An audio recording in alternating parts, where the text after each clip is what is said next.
We are back, and no big surprise, our MVP here is the coach of this team for University of St. Thomas, Nova. Thank you so much for joining us here. Of course. First off, I just got to ask, pretty basic. How is it to step into the shoes of, having to step into the shoes of a player like Ray for today's tournament because of the fact that he's out at Proving Grounds? Yeah, I mean, we've done it before. Like when it came to the last LAN, there was obviously like a lot of scheduling issues, and so I did have to step in at one point for that. There's also been like previous weekend tournaments we played in, so we kind of have the idea of like, all right, we're just probably weak siding me, right? Like if I'm playing Yeah. ADC, like we're not going to strong side like we would normally would with Array. We're probably going to play more towards Porsche and things like that. So we always adjust really well. In fact, today I actually got a little bit of jungle attention, so I felt pretty good about that. Yeah. Always nice to get, a little bit of love from your players. But I know in both games, at least for the final, you guys were running Viego comps pretty much, where a lot of upfront damage in CC, trying to get that first reset, executed that to perfection. Viego's champion kind of saw it at Worlds, kind of did not. Is this something that you guys think is just powerful on this patch, as we are a few patches later? Is this something that Kitsuo is especially good at, so you just kind of index into that? What's kind of the thought behind the compositions you guys are pulling out today? We've been trying to make the Viego work for a while, and just recently in solo queue, Kitsuo's had like just a ton of success with it. So we were just like, all right, if you feel super comfortable in this champion, like you're running those matchups really well, like let's just go ahead and pull it out. We definitely did see it played in Worlds, but I think just in terms of how we play, it really fits in with our comp, right? Like we're a very front to back team, right? So like if we can one shot people with Robbie's combos, if we can one shot people with like what Porsche does and what me and Trevor do, like it's just so hard to play the game once Viego gets one reset. So yeah, I mean, it just fits us so well, and obviously kids are just Smurfs. So from the coach's perspective, as well as jumping in occasionally as a player, you guys are such a fresh team that has, kind of rampaged through this scene. You were the underdogs, really, I would say, at Harrisburg, and then you guys ended up taking first place, knocking out Maryville in the semifinals, even. So how do you feel about the environment there? Do you feel like you got lucky with the players that you have on your team? Do you feel like you and them are very cohesive as a team? Or do you think that you have really helped support this team in its growth? Or do you think it's the individual players? Yeah, it's definitely not luck. I mean, when you're going into like, because I've been in the amateur scene for so long, when I'm Yeah. building amateur rosters, like you don't have to think about long-term commitments and relationships with players. Like obviously it's like a 2 or 3 month ordeal, but like when you're looking at collegiate, it's very different. Like you're talking a whole year, right? And so the first goal is never just like let's just get the best players, like whatever we can find, right? Right. Like it's just never just that. It's like who can we get that are really good players, but still like their personalities mesh so well.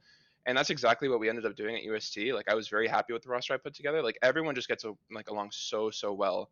And I think Yeah. that is really what causes like a lot of our success is like even if we, drop array in certain tournaments or even in certain Mhm. circumstances where like Kitsuo can't play, like nothing changes because like we're all just pretty close friends. And so we all just know how to communicate with each other. And it's yeah, the success is definitely because of that. That's awesome. It's been fun to see as you guys have found a lot of early success in your second year as a program. Um, I know that talking with your director Justin and you throughout the early year, you guys have a lot of, I guess, pushes or initiatives to kind of start growing things over at the University of St. Thomas. Wondering if you can kind of speak upon like any of those things that the school is doing that you might be helping out with as a coach to kind of educate some of the fans at home. Yeah, I mean, we try and get involved with the students here as much as possible. In terms of like growth expansion plans going into next year, we don't really have anything. I think so. It's actually funny. I mean, the school has had an esports program for 2 years or whatever, but this is the first year where they're really investing. Like we didn't have scholarships for esports players before this. Like Mm-hmm. they had like a small conference team, and so for in my eyes, it really is like our first year as a program. And so I think when like Mhm. you're coming in with your first year, like you're just like, okay, these are the resources that I was given, and we need to make the most happen with them. And so you don't really look too far ahead as much as it really is like exciting and you can kind of get caught up in that.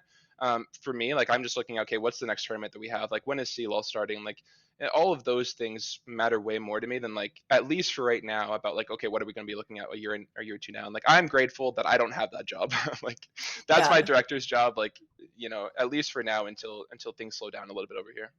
Yeah. Okay, so then looking forward to just this upcoming season, to what you guys are going to be doing, do you feel like this is the roster that's going to continue to take the number one slot? Is there another team that you guys are even really scared of at all? No. Sorry. Haha. I'm not. I mean, I think Love it. collegiate is definitely a space where like things can happen and teams can come in and take upsets and things. But in terms of like if we're talking steel, like I'm not worried. It would have to take like a pretty drastic change for me to feel differently about Mhm. that. Heck yeah, I love that. Oh, strong words. Is we are of course in November now, so getting closer to that spring semester that is also important for qualifying for the League of Legends Mhm. Collegiate Championship. But before we let you go, Noah, just want to give you the floor. Any thank you shout outs you'd like to give before we wrap things up? No, I love the fact that you guys casted. I'm huge fans. Definitely a Thanks. huge shout out to my team and obviously Lena. She does a whole bunch for the team. I mean, she is Yep, so busy and she finds a way to make everything happen. Trevor, we love I'm Lena. appalled that that guy is not, professional yet, by the way. Like he Yeah, is crazy and you guys talk about him on cast. Like if he doesn't get picked up next semester, I feel like, or season, I feel like a lot of teams are trolling. So definitely shout yep. out to Trevor and yeah, and everyone watching. I mean, we have a pretty huge fan base at UST. Like nothing like I expected coming in.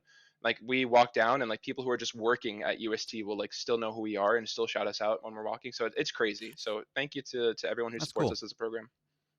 That's so awesome. Well, thank you so much for chatting with us, and congratulations, obviously, on the 2-0 sweep to take down Maryville once again. Thank you so much. Appreciate it. Oh, wow.